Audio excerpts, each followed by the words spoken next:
Praise God, everybody. Shout, praise the Lord. Praise the Lord! Hallelujah. The earth is full of the goodness of the Lord. We strongly believe that all the days of our lives, surely goodness and mercy of our God shall follow us. Hallelujah. And one day, we shall be all together in the presence of God in His mansion. So as we remain standing today, mga kapatid, let's open our Bible in the book of Isaiah chapter 46. I would like to greet our viewers here in the Philippines and also in different parts of the world. Tayo nagpapasalamat sa Panginoon for this great opportunity na magkaroon ng fellowship online. So let's read Isaiah chapter 46 verse 10 up to verse 11. I make known the end from the beginning, from ancient times what is still to come.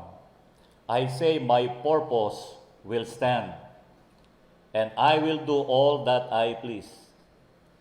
Verse 11, from the east I summon a bird of prey, from a far off land, a man to fulfill my purpose. What I have said, I will bring about. What I have planned, that I will do. Tayo po'y manalangin, Lord Jesus, today, as always, we are totally dependent upon Thee, for we can do nothing without You, Lord. That's why we ask You to bless the reading of Your word, and let Your fresh anointing be upon Your servant.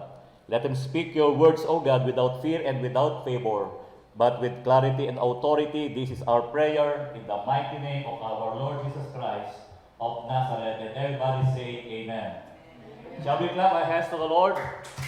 The Bible tells us, oh, clap your hands, all the people. Hallelujah, and shout unto God with a voice of triumph. Thank you, Jesus. Thank you, Jesus.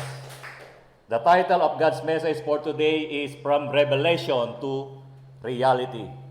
God bless. You may be seated.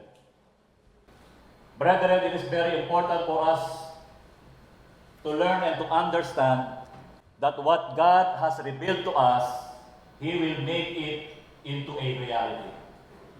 Ano bang bagay na ipinakita ng Diyos sa atin, ito ay gagawin niya na isang realidad. What is revelation? Revelation is the big picture of the future. But what is reality? Reality is this. Reality is seeing things twice. First, in your vision, and then second, with your naked eye. Bago mangyari ang reality of the revelation of the Lord, He needs somebody to be used as His instrument. And that somebody, since He will be used by the Master, always remember that you will be, or that somebody will be used not for a common purpose, but for a special purpose. At dahil gagamitin siya sa special purpose, kinakailangan siya ay ma-reshape, ma-refine, and ma-redirect for a better plan. At ang better plan ay hindi po man's plan, but it is God's plan. At ang best plan, of course, ay doon sa kanyang kaharian. So mga kapatid, nais kong isa-isahin sa inyo, I want to expound to you the Word of God. Verse 10, He said, I make known the end from the beginning. Or we are able to see today what is going to happen in the future because God is revealing it to us. And I am very confident that what God has revealed to us, He will make it into a reality. But He needs somebody to be used as His instrument. And my question is, are you ready to be used by God? God is our master planner and also He is our chief doer. Meron ba kayong idea bakit ang Panginoon ay nagbibigay ng revelation? Or in other words, vision? Because revelation or vision, it will give us inspiration. Tama? It will inspire us and also it will give us direction. Maraming tao ngayon hindi nila alam kung ano ang gagawin nila. Ngunit, sa panahon ngayon, napakahalaga that we hear from the Lord, that we see something from God that He's about to do, and then we must believe that it will become a reality. But, as what I have told you, kinakailangan niya ng somebody para gamitin niya na instrumento. Ang sabi niya ay ganito, I say, my purpose will stand. Confidently, siguradong-sigurado, sinabi ng Panginoon, ang aking purpose ay tatayo, o ang aking purpose ay mangyayari, ang aking purpose ay magiging reality. So yun ang pangako ng ating Panginoon. At ang sabi niya, and I will do all that I please. Kita nyo, He gives the revelation, and then siya rin ang gagawa ng lahat ng trabaho, lahat ng gawain, para ito ay maging reality. Pero, God as His Spirit, kinakailangan niya ng somebody na magiging instrumento. Katulad ng mga musical instruments dito, ang bawat musical instrument ay may purpose. Pero hindi yan mag-ooperate kung walang player. Tama? Hindi lulutang ang kagandahan ng musika mula diyan sa mga instruments kung walang player. Ganun din, tayo ang instrumento ng Panginoon. At siya ang gagamit sa atin, siya ang player, para lalabas ang napakagandang musika na magbibigay ng buhay sa bawat sa atin. So, we need God, and God also needs us para maging instrumento. Yun ang sinabi dito. Kaya sa verse 11, ang sabi ay ganito, from the east I summon a bird of prey. Ibig sabihin, pinatawag niya o tinawag niya from a far off land, a man. Anong purpose? I will summon a man. At ang purpose ay ano? To fulfill my purpose. Ang bawat taong tinawag ng Diyos ay mayroong misyon sa ibabaw ng bundok ito. At ang sabi niya, what I have said, kung anong sinabi ko, kung anong nireveal ko, kung anong narinig nyo, that I will bring about. Yun ang gagawin ko. Yun ang magiging reality. What I have planned, because I am the master planner, that I will do, because I am the chief doer. Pero, ang magpo-connect sa revelation to reality, mga kapatid, of course ang Diyos, pero kinakailangan niya ng tao, kinakailangan kanya. But I have a question, are you willing to answer the call of God? Handa ka bang tumugon sa tawag ng ating Panginoon? God has revealed to us the future of Better Living Church, of Better Life Center. I am the first generation pastor ng Better Living Church, ng Better Life Center.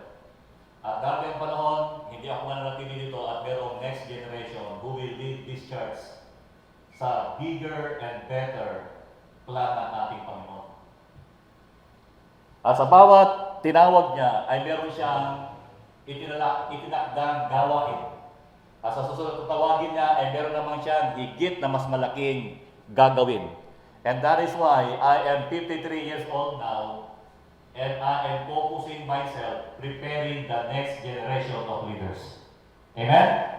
Are you happy that this church has a clear plan? We are preparing the next generation of disciples and leaders who will do the job, who will do the work of the Lord, so that His revelation, hallelujah, about what He is going to do, it will become a reality. But He needs somebody from this congregation who will give himself not for a common purpose, but for a special purpose. And if you are that man, kung ikaw ang lalaki na yan, mga kapatid, and you are willing to answer the call of God, you must be ready. One day, you are going to be reshaped. You are going to be refined. You are going to be redirected. It is not easy. We are confident about God's revelation that BLC is a global impact church. And God pinagsimulan na ito ng ating Panginoon at kaya nagpasimula nang dumating ang pandemic. Bakit? Dahil sa nang dumating ito, tayo ay napilitan to go online. Without pandemic, hindi tayo magkakaroon ng idea to go online at ipangaral ang salita ng Diyos. And because of this technology, even though we are located here in Parañaque, in Philippines, ngunit ang ating reach ay sa buong sanlibutan. Amen? Are you excited? At merong gagawin ang ating Panginoon. So, with all of my heart, I believe this. Dalawang paraan para ipakita ng Panginoon ang future. Una, when you receive the Holy Ghost, you will see vision. And then pangalawa, when you pray to God, and when you fast. A global impact church in doctrine, in demonstrations, in distributions, and dedication. When we say doctrine, DLC will be used by God. It was revealed to us through your pastor.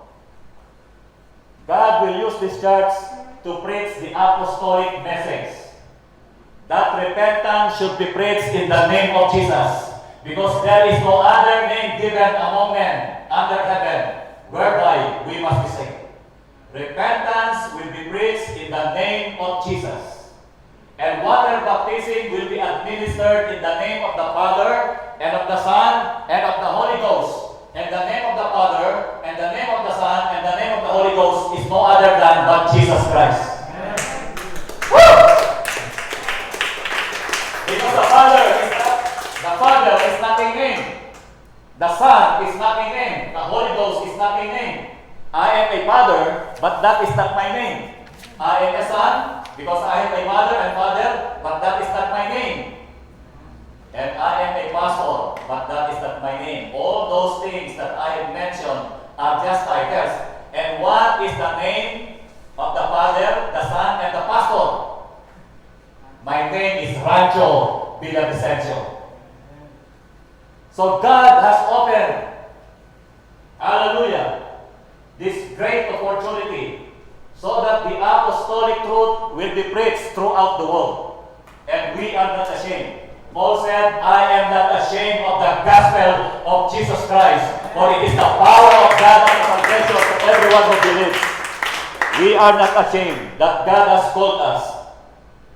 We gave up our profession, and it seemed na maging ang ating future ay ating give up. Ngunit mga kapatid, kapag meron tayong iniwan para sa ating Panginoon, higit na dakila ang ipapalit ng Diyos sa atin sa unahan. Hallelujah. And a global impact church in demonstration. Anong ibig sabihin nito? Mark chapter 16, he that believeth and is baptized shall be saved, and he that believeth not shall be damned. And this sign shall follow them that believe. Ito na yung demonstration. In my name, they shall cast out devils. We believe that with all of our hearts. And because we believe that, nakita natin kung paano ang maraming inaalihan ng masamang espiritu dito sa lugar na ito, sa ating pananambahan, ay pinalaya ng ating Panginoon. And that is why, naririnig tayo ngayon ng ating mga viewers galing sa iba't ibang lugar. Mga kapatid, kapag meron kayong maranasan at makita na inaalihan ng masamang espiritu at walang magawa kahit ang doktor at ang mga albularyo, we believe in the name, in the power of the name of Jesus, and we are inviting you to bring those people being possessed by the devil, and we will pray for them in the name of Jesus, and we believe that they will be delivered. Hallelujah. When we start praising, worshiping, and praying in the name of Jesus, hindi makakatagal ang tiyablo sa katawan ng tao. Because this body is the temple of the Holy Ghost. Ito ay hindi templo ng demonyo. Ito ay templo ng Panginoon. At walang karapatan dito ang demonyo. Ang may karapatan dito ay ang ating Panginoon. Praise God. You shall take up serpents, and if you drink any deadly thing, it shall not hurt you. You shall lay hands on the sick, and they shall recover. Do you believe that there is power in the name of Jesus, that when you lay your hands to sick people, they shall be recovered? Hallelujah. Yes, ang reality, ang katotohanan, merong pinapagaling ang Panginoon, nararanasan natin ang miracles, meron din namang hindi gumagaling, at meron din namang namamatay. Pero nakita natin ang mas maraming pinagagaling ng ating Panginoon. At bakit ang iba ay gumaling at ang iba naman ay namatay? Hindi natin alam, sapagkat tanging Diyos ang nagdidesisyon, at alam natin that all things work together for good. Meron tayong alam na plano na maganda, pero mas maganda ang plano ng Diyos para sa buhay natin. When we die in the Lord, actually, according to Apostle Paul, ang sabi niya, it is far greater than life. When you die, serving Christ, ang sabi niya, for to me to live is Christ and to die is gain. At kapag tayo ay mamatay, ang sabi ni Pablo, ako ay nasa pagitan ng dalawang bagay. Meron akong desire to be with God, which is far better. Ano sabi niya? To be with Christ, to die in Christ, is far greater than to live here, to stay here on earth. Ang sabi natin, kapag mayroong kapatiran na mamatay, kawawa naman, namatay na agad. No! Actually, hindi sila kawawa. Ang kawawa ay yung naiwan. Kaya sabi ni Pablo, pero ang manatili sa buhay na ito, it will serve a fruitful service for the people. Sapagkat mapaglilingkuran ko pa kayo, matutulungan ko pa kayo, maipagpe-pray ko pa kayo, mapapalakas ko pa kayo, mapapangaralan ko pa kayo na sita ng ating Panginoon, and it will make what? A fruitful labor in the Lord sa buhay ng mga tao. So, whether we live or die, mga kapatid, we need to praise God. Sapagkat yan ang pinakamaganda sa lahat. Distribution. This is my dream that BLC will be distributing leaders, not only here in the Philippines, but in different parts of the world, who will be leading them to Jesus Christ. Leaders who will lead people into transformation. Because that is our mission, to transform lives and make Christ-like disciples across nationalities and cultures. Naalala ko, when we were just starting dito sa BLC, merong isang kapatid natin na kumatok after ng aming overnight prayer. Alas 6 ng umaga, we started praying 10 p.m. and we end praying, and the following morning, alas 5 ng madaling araw. So, from 10 p.m. hanggang alas 5 ng madaling araw. So, antok na antok tayo. Noong alas 6, then dumating isang kapatiran, sabi niya, meron doon sa lugar namin na inaalihan ng masamang espiritu. Pwede bang puntahan mo? At pinuntahan namin, mga kapatid, isang batang babae. Siya po ay kasambahay. At ang kwento na may-ari ng bahay, 4 na malalaking lalaki ang nagtutulong-tulong para gapusin yung babae. Pero kapag kumilos na ang masamang espiritu sa babae, yung 4 na malalaking lalaki ay tumatalsik. Nagtatalsikan sila. Why? Sapagkat mas makapangyarihan ang diablo kesa sa tao. Pero ang maganda rito, ang sabi ng Bible, but greater is He that is in us than he that is in the world. Nang tayo ay ma-born again, when we repented from all our sins, baptized in water in the name of Jesus, and filled with the Holy Ghost, sabi ng Bible, mas makapangyarihan na ang nasa atin kesa sa Kanya na sa sanglibutan.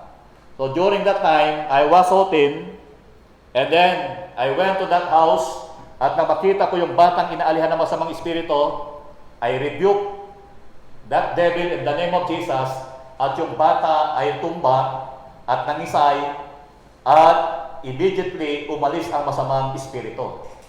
At nung mahimasmasan yung batang babae, nagtataka siya kung ano ang nangyari sa kanya. Pero may mga masamang espiritu na pabalik-balik. Kumbaga, matigas ang ulo. So, kinakailangan, pag alis naman namin, dahil wala pang mananampalataya sa bahay na yon, bumalik na naman. So, ang sabi ko, dalhin doon sa bahay namin. Doon sa bahay namin, ko pinatira yung demon possessed. Sino sa inyo rito, kapag mayroong demon possessed, willing tanggapin sa bahay nila? Itaas ang kamay. Sino sa inyo rito? Pag mayroong demon possessed na dinala rito sa simbahan, at walang mag-aalaga, sino ang magbubukas ng bahay para papasukin yung demon possessed? So, noong panahon na yon, kami ay bagong kasal, mga kapatid, napakalit ng aming bahay. At ang pagitan lang noong tinutulugan namin ay yung, alam niyo ba yung aparador na plastic? Yung damit na plastic? Yung mumurahin? Kasi bilang isang lingkod ng Panginoon, we gave up everything at nagsimula tayo out of nothing. So kung ano yung naandyan, ginagamit natin na masaya na magpapasalamat sa ating Panginoon. At nung alas 12 ng gabi, biglang sumigaw yung bata, andyan na. At kung kayo kaya, alas 12 ng gabi, demon possessed. As pinabing, andyan na ako. Anong gagawin nyo? Bigla akong bangon, and then ni-rebuke, and to make the story short, yung bata na yan ay completely nakalaya. And before deliverance, ang pangit-pangit ng bata. Alam niyo ba ang demonyo pinapapangit tayo? Pero na nakalaya na siya, maganda pala yung bata. Pinapapangit ng demonyo ang buhay natin. At dahil doon, yung pamilya, kita nyo all things work together for good. Dahil sa demon possessed na yan, yung buong pamilya ay tumanggap sa ating Panginoon, nagsisi sa kasalanan, nagpabautismo sa tubig sa pangalan ni Jesus, at tumanggap ng banal na Espiritu. They were born again sa panahon na yon dahil sa matinding pagsubok sa kanila. Anong ibig sabihin niyan? Totoo ang salita ng Diyos. Lahat ng ginagawa natin ay nakasulat sa Bible. At ano man ang nakasulat dito, mga kapatid, ayon sa ating pananampalataya, ito ay mangyayari sa atin. Praise God. Hallelujah. Kaya nga, ito ay magandang balita sa mga viewers natin na mananampalataya at hindi pa natin kasama sa pananampalataya. Ano man ang hirap na pinagdadaanan nyo ngayon, maari ang iba sa inyo nakilala ako na pastor, ang iba naman nakilala ako na trainer. At during the training, of course, hindi natin pinag-uusapan ang tungkol sa salita ng Diyos. Baka nagugulat kayo, I am talking something that is different from what you were hearing, but I am confident in the Lord that what I am telling you, I am preaching to you, ito ang katotohanan. At kapag paniwalaan natin at meron kayong maranasan, katulad sa sinabi ko, then you can contact us and we will rescue you. We will pray for you. At makikita nyo, if you believe, and your relatives will believe na nakakita, then you will see the miracle, the goodness, the power of our God. But most especially, the love of our Lord Jesus Christ. Amen. Palakpakan natin ang ating Panginoon. Hallelujah. Praise the name of the Lord. Praise the name of the Lord. Praise the name of Jesus. Glory to God. Glory to God. Hallelujah. So God revealed what He is about to do, and He promised that He will do everything to make it into a reality, but He needs us, He needs somebody to be an instrument. At ang sabi ay ganito, paano tayo magpapagamit sa ating Panginoon? Sa 1 Peter chapter 4 verse 10, each of you should use whatever gift you have received. Ang bawat isa sa atin, kinakailangan gamitin natin ang gift na ating tinanggap. At dahil tinanggap lang natin ang gift, hindi natin dapat ipagmayabang kasi hindi sa atin yan. Somebody gave it to us, and that is our Lord Jesus Christ. And what is the purpose of that gift? To serve others, para maglingkod sa iba. So we are all gifted to serve. And when you serve, when you hear the cries, the fears, the problems, the concerns of the people, and then you help them by serving them. They will come to Jesus. They will follow you in the transformation of their lives. Tatanggapin nilang ating Panginoon using our gift as faithful stewards of God's grace in its various form. Dapat tayo ay maging katiwala, faithful na katiwala sa grasya ng ating Panginoon sa iba't ibang kaparaanan o iba't ibang forma. Meron tayong iba't ibang gifts at kung ano ang gift natin, dapat doon tayo magpagamit. Palagi ko nasasabi sa inyo, akala ko ang gift ko ay pagkanta. Listen to this. Everyone is a great, you are a great, you have a potential to become a great leader in the area of your gifting. Anong ibig sabihin nun? Potential ka na maging leader sa area ng gifting mo. Akala ko nun ang gifting ko pagkanta. Pero hindi pala. So, dahil hindi yun ang gift ko, hindi ako pwede maging song leader. Tama? Pero kayo na-gifted sa pagkanta, pwede kayong mag-lead sa pag-awit. Ang gift ko ay hindi para kumanta. Ang gift ko pala ay para mangaral ng ebanghelyo ng ating Panginoon. And when you are operating according to your gift, hindi mahirap sa'yo. Pero kapag nag-ooperate ka sa hindi mo gift, may hirapan ka talaga. Nang madiscover ko na ang aking gifting ay sa pagpipreach, without any so much effort, nakita ko ang malaking resulta.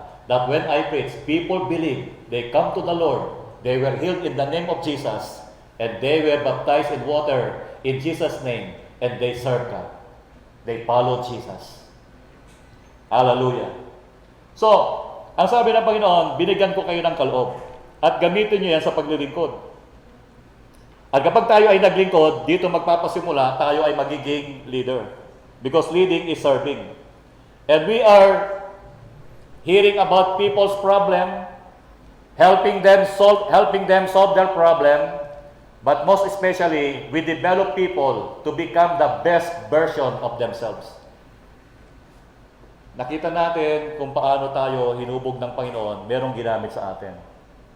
Meron akong pastor na ginamit sa akin para mahubog, at kayo din, ako ay pastor nyo, at sinisikap ko ang lahat na kayo ay mahubog sa tamang pagkahubog ayon sa kalooban ng Panginoon. Praise God. Papasalamat tayo rito dahil sa salita ng Diyos, tinuruan tayo mangarap. Ilan sa inyo rito dati talagang walang-wala. Maalala ko noon, doon pa tayo sa Russia Street, si Brother Maybin na andito. Makikita natin ang kalang sacrifice. Mula sa SM Bikutan, nilalakad na lang nila hanggang doon sa Russia. Tama ba, Brad? At hindi lang yun once, palagi yun, dahil sa kapos sila sa pera. Pero salamat sa Diyos, dahil sa Kanyang salita, natuto tayo mangarap. Amen? Nagkaroon tayo ng pag-asa, nagkaroon tayong mangarap, natuto tayong mangarap kahit walang-wala. Ang kanyang father ay isang masipag na janitor at higit lalo na faithful servant of God. Pero sa tulong ng Panginoon, sapagkat when you seek first His kingdom and His righteousness, lahat ng kailangan natin, idadagdag niya. Lahat sila magkakapatid na pagtapos ng kanyang father na janitor. At dapat yung kanyang father ay hindi ikahiya. Dapat ang kanyang mga father ay parangalan. At nangyari yan dahil sa tulong ng ating Panginoon. Dahil siya ay natutong maglingkod sa Panginoon ng tapat at sinuportahan ng kanyang may bahay. Sa out of nothing. Pero ngayon, ano na ang nangyari, mga kapatid? Ginagamit ng Panginoon, ang simbahan, ginagamit ng Panginoon ng mga kapatiran para ma-transform tayo, para maging, better until best version of ourselves. At hindi magtatagal, kung makakapasa si Brother Maybin sa kanyang exam sa management level, from third engineer, magiging second engineer na siya. Out of nothing. Di ba? So, ganyan kaganda ang naglilingkod sa Panginoon. Ganyan kabuti ang Diyos. Praise God. Sino sa inyo rito dati mahiyain magsalita sa harapan? Marami siguro sa atin kasi doon tayo doon tayo ni-raise up ng ating mga magulang, di ba? Naalala ko noon kapag may bisita sa bahay, sabi ng mother ko, pasok kayo sa kwarto. So hindi na-develop yung ating social skills kung paano mag-interact. But it's different now na makilala natin ang ating Panginoon. When we receive the baptism of the Holy Ghost, nagkaroon tayo ng power para magsalita, at hindi lang magsalita, kundi ang ating salita ay merong kapangyarihan para i-compel ang tao na sumunod sa ating Panginoon. At sa anumang larangan ng pagsasalita, sa anumang topiko, binigyan tayo ng Panginoon ng kapangyarihan para ma-inspire ang mga tao. At nagpapasalamat ako sa ating late Pastor Bishop Donnie Ongpan na nagtiyaga sa atin para hubugin tayo. At dahil sa kanyang pangaral, we are what we are right now. Of course, by the grace of God. Yung tao na bulol, na hindi marunong humarap sa tao, ngayon mga kapatid, hindi lang sa Pilipinas, kundi sa iba't ibang dako ng mundo, humaharap sa tao, nagsasalita sa tao, at sa iba't ibang nationality na hindi na i-insecure. Why? It's different now nang makilala natin ang ating Panginoon. So, tinatransform ng Panginoon ang buhay natin. God is making a great difference in our life. But napakahalaga na ang tao ay magkaroon ng revelation from the Lord. Hindi lang revelation because revelation is nothing compared to reality. Dapat ang revelation ay maging reality. So, paano mangyari yan? We need to take action. Actually, when we take action, hindi naman talaga tayo ang gagawa. Lahat ng ginagawa natin dito, Diyos naman talaga ang gumagawa. God is enabling us para magawa natin ang tungkulin natin. And without God, we can do nothing. We cannot change lives. Tama? We cannot transform lives without God. Pero ang question ko sa inyo, marami bang buhay ang nabago dito? Marami bang buhay na magulo, na naging mapayapa because of the power of God? Yes, many. We have heard a lot of testimonies. Mula sa mahirap na lugar hanggang doon sa pinakamayaman na lugar, mula sa uneducated doon sa educated. Nakita natin ang kapangyarihan ng ating Panginoon. From squatters area hanggang doon sa Forbes Park ay nakapasok ang salita ng Diyos at ang mga tao ay naniniwala sa ebanghelyo ng ating Panginoon. From the uneducated doon sa mga educated and powerful people, from sergeant to 3-star general, we were able to preach the gospel of our Lord Jesus Christ. Hallelujah. And that is because, ang sabi niya, ipinakita ko sa inyo ang gagawin ko at ako rin ang gagawa para maging reality yan, pero kinakailangan ko kayo na maging instrumento. Kaya nga dati meron tayong planong gawin sa buhay natin, pero nang tinawag tayo ng ating Panginoon, dire-direct na tayo, na iba ang direction. Di ba? So hindi madaling adjustment. But we will never regret na tumugon tayo sa tawag ng ating Panginoon.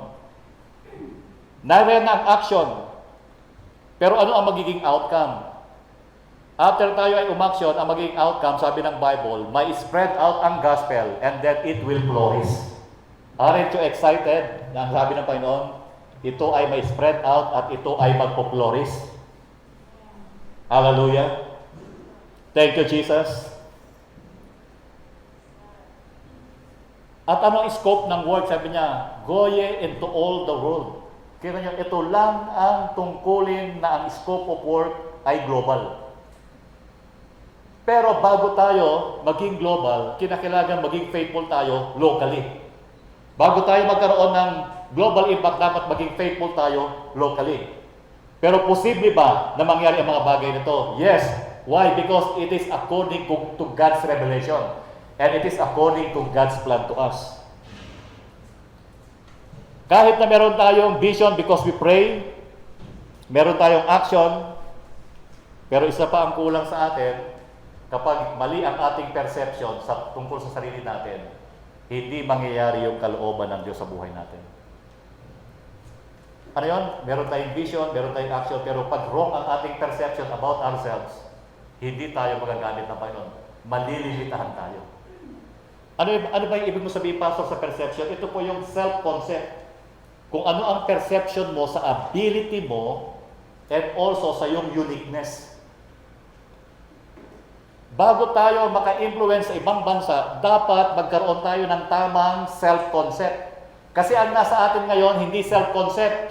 Typically sa mga Pilipino, hindi self-concept ang nasa atin. Ano ang nasa atin? Others concept. Anong ibig sabihin niyan? Kung anong sinabi sa atin ng mga dayuhan, yun ang pinaniwalaan natin. Yun ang tinanggap natin. At dahil pinaniwalaan natin, tinanggap natin, ganun talaga tayo. Anong sabi ng ating mga colonizers, ng ating mga dayuhan sumakop sa atin?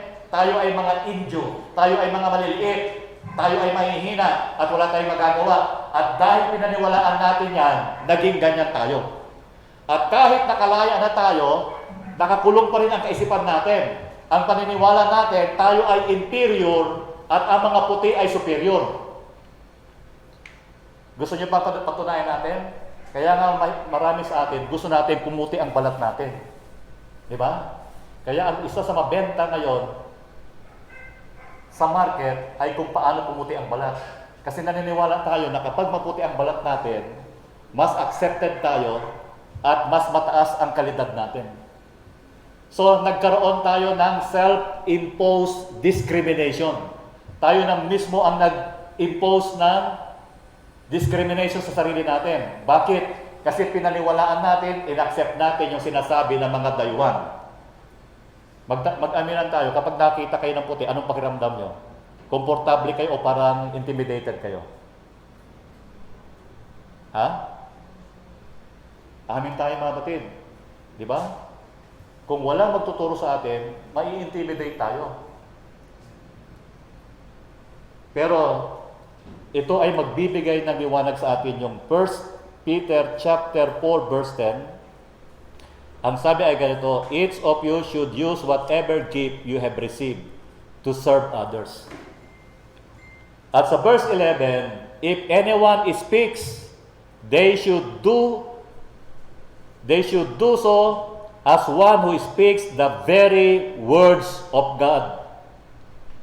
Naniniwala ako na ang mga Pilipino, ang gift natin ay sa pagsasalita sa pangangaral ng Ebanghelyo. Ang mga Western people, ang gift nila is all about technology. Magaling sila sa technology. At kapag meron silang inilabas na bagong technology, kapag naglabas ng bagong modelo ang Apple, habol tayo ng habol. Anong tawag sa atin? Leader or follower? Followers tayo. Pag naglabas ng bagong modelo, ang Apple, habol tayo ng habol, ibebenta natin yung hawak nating telepono at ida-down natin doon sa bagong unit at uhulog-hulugan natin. Hindi naman lahat, pero may mga ganon. Habol tayo ng habol sa bagong technology na nilalabas ng mga people from the western part of the world. So, ang tawag sa atin, followers. Inaamin natin na sila ang leader doon. But listen to this. But when it comes sa pag-spread ng gospel, when it comes sa pagsasalita about the goodness of God, sa pag-establish ng mga simbahan sa iba't ibang dako ng mundo, mabatid naniniwala ako na yan ang gifting ng Pilipino. Amen? Naniwala ba kayo dyan na yan ang gift ng mga Pilipino? Why?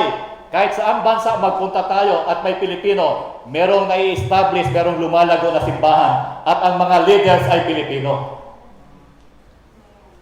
What I mean is, ang mga workers ay Pilipino. Ang leader pa rin, puti pa rin. Pero majority ng membership ng simbahan ay mga Pilipino. At ang umahawak ng mga gawain, ang ginagamit ng Diyos para lumago ay mga Pilipino. Pero bakit follower pa rin tayo kahit doon sa area of gifting natin? Bakit sila pa rin ang leader sa matagal na panahon?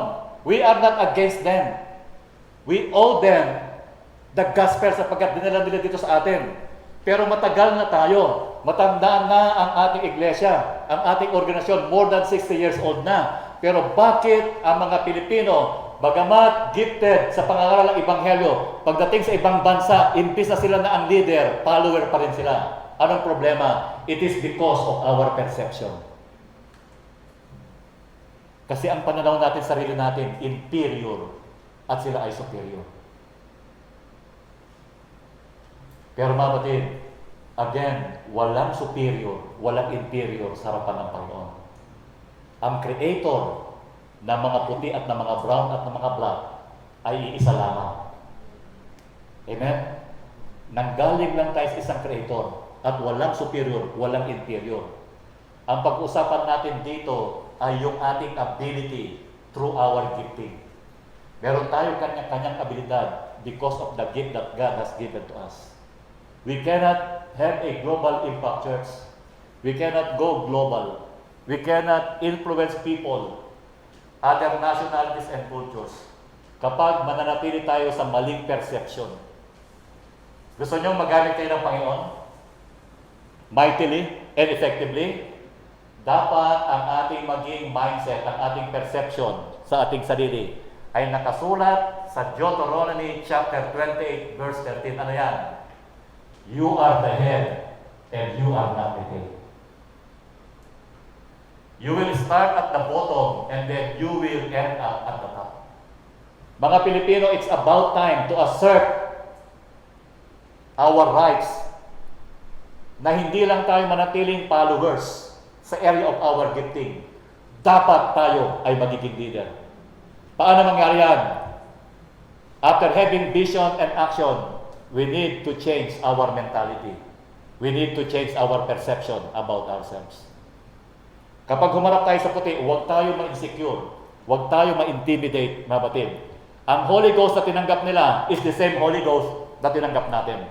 Ang pangalan ng Panginoon na ginamit na sila binautismuhan is the same. Jesus' name ang ginamit.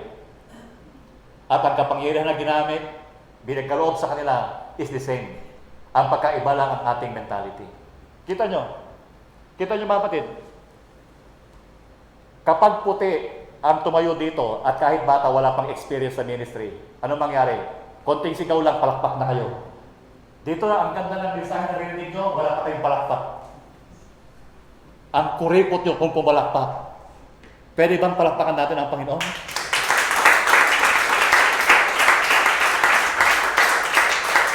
Pero kapag may puti na pumunta sa Pilipinas, nagkandarapa tayo. Kahit sumisigaw lang, wala pa nga mensahe, sigaw pa lang. Oh, hey, hallelujah, praise God, revival na kaagad. Pero yung Pilipino, punong-puno ng wisdom, punong-puno ng substance dahil sa kanyang experience, pero parang wala pa rin tayong gana. Kasi ang tingin natin sa brown na kulay ay inferior. I'm sorry mga kapatid, pero yun ang katotohanan. Pero hindi na ngayon. Babaguhin na ng Panginoon ang ating mga kaisipan. Mga Pilipino, it's about time for us, hallelujah, to live in the global revival. Hindi lang tayo followers. God has appointed us leaders. Anong nakasulat dito? From the east. Asan yung east? Nasa east ba ang Pilipinas? From the east, I summon a bird of prey. From a far off land, a man to fulfill my purpose. Sino yung tinawag ng Panginoon? Kaya na ang nakitang vision ng mga ng isa nating kapatid, late brother T.F. Taney, nakita niya ball of fire na consume ang Pilipinas, and then from the Philippines na consume ang buong mundo. Ibig sabihin, gagamitin ang Pilipino para sa global revival, para mag-lead ng gawain sa buong mundo. At nakasulat din dito, from the east. Kapag maintindihan natin to, magkaroon tayo ng ibang perception about ourselves. And we will never be insecure. Kahit sinong kausap natin. Ang problema sa atin, mga kapatid, yes sir na lang tayo ng yes sir. Pero it's different now. Hallelujah. Hindi lang tayo mag-yes sir because we want to please them. Mga kapatid, palagi tayo yes sir because we want to please people. Pero mga kapatid, ngayon, hindi sa lahat ng bagay mag-yes sir tayo. Why?